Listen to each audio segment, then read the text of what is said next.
آداب، نمشکار، ست سری اکال۔ آپ کی بات لائیو میں سواگت ہے۔ میں ہوں ڈاکٹر مظفر غزالی۔ ویڈیو شروع کرنے سے پہلے ایک چھوٹی سی اپیل، اگر آپ نے ابھی تک ہمارا چینل سبسکرائب نہیں کیا ہے تو سبسکرائب کیجئے، لائک کیجئے اور شیئر کرنا نہ بھولیے۔ آج ہم بات کریں گے دلی کی زبان پر، خاص طور سے کرکھنداری زبان پر۔ دلی جو ایک شہر تھا عالم میں انتخاب، اس کی تہذیب، تمدن، یہاں بولی جانے والی زبانیں اور باہر سے آنے والے لوگوں کا اس زبان پر اثر، یہ تمام وہ مسئلے ہیں جن پر الگ الگ بات کرنے کی ضرورت ہے۔ آج میرے ساتھ ہیں اے رحمان صاحب، جو دلی کے گلی کوچوں میں پل کر، بڑھ کر، کھیل کر بڑے ہوئے ہیں اور وہ دلی والوں کی زبان بولتے ہیں۔ خاص طور پر دلی کی ایک زبان ہے کرکھنداری۔ اس کرکھنداری زبان کو اس وقت بولنے والے لوگوں میں بہت ہی کم لوگ ہیں۔ ان میں سے ایک ہیں عبدالرحمان صاحب، جو مشہور ایڈوکیٹ ہیں، لیکن ان کا تعلق والڈ سٹی سے ہے، جسے فصیل بند شہر کہتے ہیں۔ تو آئیے ملاقات کرتے ہیں اے رحمان صاحب سے اور جانتے ہیں اس کی دلی کی کرکھنداری زبان اور اس کی خوبصورتی۔ رحمان صاحب، آپ کا ہمارے اس خاص پروگرام میں استقبال ہے۔ مجھے آپ سے کہ دلی کی جو الگ الگ زبانیں بولی جاتی تھیں، ان میں ایک زبان تھی کرکھنداری، جو یہاں کے آرٹیزنس، کام کرنے والے لوگ بولتے تھے۔ اس کے بارے میں آپ بتائیے، چونکہ آپ اکلوتے ایسے شخص ہیں جنہوں نے اس زبان پر ایک کتاب لکھی ہے۔ نہ صرف کتاب لکھی ہے بلکہ آپ بہترین کرکھنداری بولتے بھی ہیں۔ دیکھیے، پہلے تو میں یہ عرض کر دوں کہ میں نے وہ کتاب لکھی نہیں ہے۔ وہ کتاب 1932 میں یعنی شائع ہوئی تھی۔ محمد مغنی نام کے ایک صاحب تھے جنہوں نے یہ سوچا، ان کو یہ خیال آیا کہ اس کو پرنٹ میں لایا جائے۔ اس زبان کو جو بولی جاتی ہے، یہ ایک بولی تھی، دلی کی ایک مقامی بولی تھی، زبان نہیں تھی، اور اس کو ہیئت تحریر میں لا کر محفوظ کیا جائے۔ تو انہوں نے ایک چھوٹی سی کتاب لکھی نرالی اردو کے نام سے۔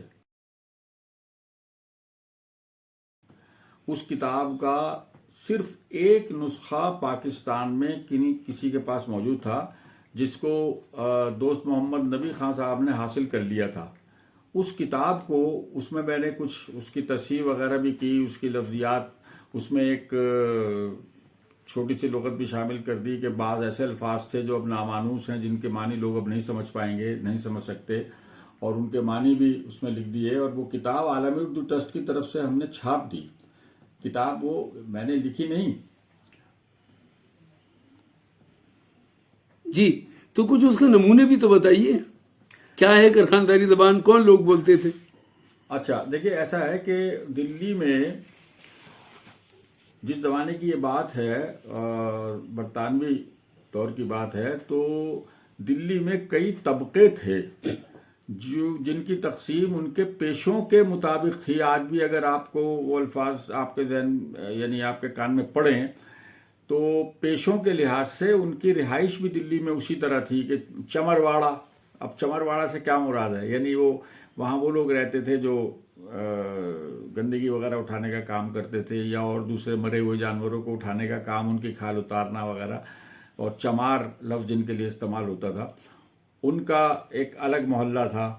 اسی طرح پیشوں کے لحاظ سے محلے بٹے ہوئے تھے، اور ہر طبقے تو یہ کئی طبقے تھے۔ پھر ایک سب سے اوپر طبقہ اشرافیہ کہلاتا تھا۔ طبقہ اشرافیہ سے مراد وہ لوگ تھے جو متمول تھے، کافی پیسے والے تھے اور تھوڑے سے مہذب بھی تھے۔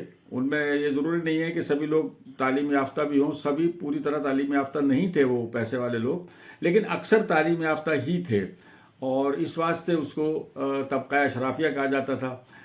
اس کے بعد اس قسم کے لوگ تھے جو کاروباری لوگ تھے، جن میں ہندو، مسلم وہ سب شامل تھے۔ جیسے میں ایک مثال دیتا ہوں کہ دلی کے کپڑے کے کاروبار پہ سب غیر مسلم قابض تھے، بزاز ان کو کہتے تھے. تو وہ بزازہ تھا جو 12 ٹوٹی سے لے کے اور سمجھ لیجیے فتح پوری مسجد تک ان کی دکانیں تھیں کپڑے کی، تو وہ بزازہ تھا، ان پر ہندو قابض تھے. کچھ ایسے پیشے تھے جو صرف مسلمانوں تک محدود تھے اور صرف مسلمان وہ کام کرتے تھے، جس میں گوشت کے کاروبار سے لے کے اور میکینکس یہ جو ہوا کرتے تھے، چاہے وہ موٹر میکینک ہوں یا کسی دوسری چیز کے میکینک ہوں، وہ زیادہ تر مسلمان لوگ تھے. اور ان کی جو چھوٹی چھوٹی دکانیں یا یہ کام وہ اپنے گھروں میں بھی کرتے تھے. تو اس کی میں آپ کو ایک مثال، سب سے جو اہم مثال ہے وہ دیتا ہوں. چاندی کے ورق بنانے کا کام تھا جو زیادہ تر لوگ گھروں میں کرتے تھے. ان کے اپنے گھر میں کوئی بیٹھک قسم کی چیز ہوتی تھی جہاں پر وہ چاندی کے ورق کوٹتے تھے، اس کو کارخانہ کہتے تھے. چاندی کے ورق بنانے کا چھوٹی سی جگہ ہے، وہاں ایک اکیلا آدمی بیٹھ کر وہ ورق کوٹ رہا ہے صبح سے شام تک، مگر وہ کارخانہ کہلاتا تھا.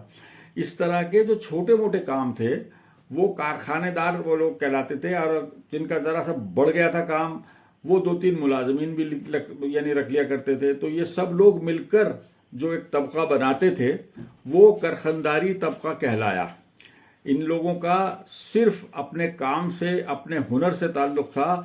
ان کے یہاں اسکول جانے اور پڑھنے کا کوئی تصور نہیں پایا جاتا تھا اور یہ بالکل جاہل لوگ تھے. تو ان میں جو وہ بولی ایک ڈیولپ ہوئی، ایک بولی ان کی ایک خاص لفظیات کے ساتھ اور ایک خاص لہجے کے ساتھ وہ ڈیولپ ہوئی اور وہ بہت دلچسپ تھی. اس میں کچھ ایسے لوگ بھی شامل تھے، بڑے بڑے آپ کو کردار ملیں گے اگر آپ کرخنداری کی تاریخ کا مطالعہ کریں تو بڑے بڑے کردار ملیں گے. ایک بہت مشہور کردار ایک ہوا ہے کرخنداروں میں جس کا نام تھا بادشاہ پہلوان، جو مجھے بھی یاد ہے. یعنی میں نے اپنے بچپن میں بادشاہ پہلوان کو دیکھا بھی ہے. وہ پہلوانی کرتے تھے اور وہ بادشاہ صرف اس لیے کہلاتے تھے کہ ان کا اصلی نام بھی کسی کو آج یاد نہیں ہوگا، کہ انہوں نے گتے کا ایک تاج بنا کر اپنے سر پہ، یعنی وہ کوئی کشتی جیتے تو انہوں نے ایک گتے کا تاج بنا کے ان کے دوستوں نے، اچھا دلی والے شریر بہت ہوتے تھے، یعنی دلی میں شرارتیں ہوتی تھیں. ایک شخص اپنے دوست کے خلاف کوئی شرارت کر رہا ہے، وہ اس کے خلاف کوئی شرارت کر رہا ہے، کوئی شرارت جو ہے وہ پبلک میں آ جاتی تھی، تو وہ شرارتیں ہوتی تھیں. تو اسی طرح ان کو گتے کا تاج بنا کر اور سر پہ رکھ دیا گیا کہ بھئی تو ہمارا بادشاہ ہے بھائی. اب وہ اس نام سے مشہور، پہلوان تو وہ تھے ہی، اور وہ بادشاہ پہلوان کے نام سے مشہور ہو گئے. اور بات کو یہ ہوا کہ وہ ایک چوغا پہن کر، ایک معمولی سا چوغا لیکن چوغا تھا وہ، اور میں نے خود دیکھا ہے، اور گتے کا وہ تاج جس کو باقاعدہ تاج کی شکل دے دی جاتی تھی، کچھ ستارے وتارے بھی اس پہ ٹکے ہوئے تھے، اور وہ چوغا بھی اسی طرح کا تھا. وہ پہن کے وہ شام کو باضابطہ اردو بازار میں نکلتے تھے اور 2-4 ان کے آگے پیچھے ان کے ہواری شرارتی لڑکے وہ ان کے پیچھے پیچھے چلتے تھے. تو وہ گویا ان کی فوج تھی. اور بھائی وہ بادشاہ پہلوان آ رہے ہیں بھائی. اب وہ کسی نے بٹھا کے ان کو چائے پلا دی، کسی نے کھیر کھلا دی جامع مسجد کی سیڑھیوں پہ، اور ان کی وہ وضع قطع دیکھ کر پبلک جمع ہو جاتی تھی، کیونکہ اس زمانے میں باہر سے جو لوگ آتے تھے دلی کی سیر کرنے کے لیے وہ سب سے پہلے جامع مسجد پر آتے تھے. یہ مرکز تھا، سیاحت کا مرکز سمجھ لیجیے، جو بعد کو پھر اور دوسرے علاقے بنے، لیکن یہ کہ اس وقت جامع مسجد مرکز تھا. تو یہ بھی ایک تماشا تھا، بالکل ایسا ہی تماشا، ایسی چیز جس کو لوگ دیکھنے آتے تھے کہ شام کا وقت ہوا اور اردو بازار میں مشک کندھے پر ڈال کر سخ کے پانی بھر کے، اور 2 کٹورے ہوتے تھے ان کے ہاتھ میں، اور وہ کٹورے سے کٹورا بجاتے تھے. یہ دلی کی تہذیب کا ایک حصہ تھا جس کا مرزا فرد اللہ بیگ نے بھی ذکر کیا ہے اور کئی لوگوں نے ذکر کیا ہے کہ شام کو کٹورا بجنے لگتا تھا اردو بازار میں. تو مقصد یہ تھا کہ وہ پانی پلاتے تھے پیاسے لوگوں کو. آپ رکیے، ان سے پانی پیجیے، کٹورا بھر کر آپ کو پانی پلائیں گے، پیسے نہیں مانگیں گے. اگر آپ نے کچھ دے دیا تو ٹھیک ہے، ورنہ وہ آگے بڑھ جائیں گے آپ کو پانی پلا کر. یہ ایک طرح سے قانون تھا کہ وہ پیسے نہیں مانگتے تھے، حالانکہ وہ پیسے کے لیے ہی کرتے تھے. اس کے ساتھ ساتھ ایک اور چیز تھی اس زمانے کی، اس کو ساقی کہتے تھے، کہ حقہ بھر کے جس میں اپنا لکھنؤ کا تمباکو خمیرہ وغیرہ اچھا تمباکو، اور چلم کے اوپر چلم پوش ایک چیز ہوا کرتی تھی، وہ چلم پوش بھی رکھا ہوا تھا، خوبصورت حقہ لے کے وہ پھرتے تھے. اب آپ نے ان کو روکا، 2-4 کش لیے حقے کے، 2 پیسے ان کے ہاتھ پہ رکھ دیے یا کنی، اور ان کو پیسے لوگ ضرور دیتے تھے، کیونکہ ظاہر ہے تمباکو تو پانی تو مفت تھا، لیکن تمباکو قیمتاً آتا تھا، اور وہ اچھا تمباکو وہ استعمال کرتے تھے، تو 2 پیسے یا 1 آنا ساقی کہلاتے تھے وہ لوگ. ان کے ہاتھ پہ رکھا اور وہ آگے بڑھ گئے. یہ اردو بازار کی تہذیب کا حصہ تھا. یہ کرخندار لوگ بھی اسی اردو بازار کی تہذیب کا حصہ تھے، کیونکہ ان کی نقل و حرکت بھی مٹیا محل، اردو بازار وغیرہ میں سب زیادہ رہتی تھی، اور وہیں ان لوگوں کے اندر محلے تھے، گلی گڑھیا ہے اور کوچا چیلان اور کوچا فلاں، اس طرح کے جتنے بھی جامع مسجد کے آس پاس کے علاقے تھے، وہاں ان کے گھر، ان کے کارخانے، اور ان میں جو یہ کاریگر طبقہ تھا وہ یہ زبان بولتا تھا. اور عموماً لوگ اس کو کنفیوز کرتے ہیں، یہ کہتے ہیں کہ جو بھی آریہ ہے اور جاریہ ہے بولتا ہے وہ کرخنداری نہیں ہے. وہ دلی کے نچلے طبقے کی زبان ضرور تھی ان لوگوں کی جو کبھی اسکول نہیں گئے، جنہوں نے تعلیم حاصل نہیں کی، تو وہ اسی طرح بولتے تھے. کیونکہ اور وہ باہر سے آ کر جو یہاں لوگ کام کیا کرتے تھے وہ بھی اس کے عادی ہو کر اسی طرح بولنے لگتے تھے. وہ آریہ ہے کہ نہیں، لیکن اس زبان کا، اس لفظیات کا کرخنداری سے بس اس حد تک تعلق تھا کہ وہ لوگ بھی جاہل تھے، یہ لوگ بھی جاہل تھے. لیکن کرخنداری ہم جس کو کہتے ہیں، ان کی لفظیات الگ، ان کی لغت الگ تھی، اور ان کا لہجہ بالکل مختلف تھا. فاروق ارغلی صاحب، آپ نے اپنی زندگی کا بڑا حصہ جامع مسجد اور اس کے آس پاس گزارا ہے. آپ نے ضرور کارخنداری زبان سنی ہوگی اور لوگوں کو بولتے ہوئے بھی دیکھا ہوگا. آپ کا واسطہ ان لوگوں سے بھی رہا ہوگا جو کارخنداری زبان میں بات کرتے ہیں. آپ اس کے بارے میں کیا کہتے ہیں؟ دیکھیے، جسے ہمارے ادیبوں نے اور صحافیوں نے کرخنداری زبان قرار دیا ہے، یہ لفظ دیا ہے کرخنداری، دراصل یہ ایک خاص ثقہ طبقے کو چھوڑ کر پرانی دلی کے عام لوگوں کی زبان تھی، اور ایک مخصوص لہجہ تھا. اب اس لہجے کا کو آپ کوئی بھی نام دے لیں، لیکن اس میں ایک خاص قسم کی بے تکلفی اور بڑا اپناپن محسوس ہوتا تھا اس وقت. ہم بھی آ گئے یہاں تو 1-2 سال میں بولنے لگے، سنتے رہے، اور وہ سمجھ میں آنے لگی اور بڑا مزہ آتا تھا. اب مثال کے طور پر کہنے لگے، بھائی کیا کر رہی ہے، یہ ایسا سوالیہ نشان ہوتا تھا، مزاج پرسی کا ایک طریقہ تھا. کہوں بھائی کیا ہو رہی ہے آج کل، ہاں بھائی نظر نہیں آ رہی ہے، چل بھائی بیٹھ چائے پی لے. اب یہ جو انداز ہے بے تکلفی کا، اسے آپ کرخنداری کر لیں. اس میں کچھ ٹیکنیکل ورڈز بھی ہوتے تھے ان کے. کہنے لگے، یار دھیانگی پوری نہیں ہوئی. اب یہ تھا کہ ایک دن کا پورا کام پورا نہیں ہوا. اب یہ دھیانگی جو ہے ایک مخصوص مفہوم کو واضح کرتا ہے. تو اس وقت کا انداز تھا، اور بڑی بے تکلفی بہت تھی. کسی نے کوئی بات کہی اور وہ ان کی سمجھ میں نہیں آئی تو کہہ رہے، ابے شاوڑے کی چھوڑ لیا ہے. تو ابھی شاوڑے کی چھوڑ لیا ہے کا مزہ صرف پرانی دلی والا ہی لے سکتا ہے، کیونکہ شاوڑے کا جو مزار تھا وہاں زیادہ تر افیونی اور اسی طرح گنجیڑی بھنگیڑی پڑے رہتے تھے. جنگل سا تھا اس وقت. اب تو خیر باقاعدہ مسجد بن گئی ہے. اس وقت بھی ایک ٹوٹا پھوٹا اسٹرکچر تھا جس کو مسجد کہتے تھے. تو شاہبڑے کی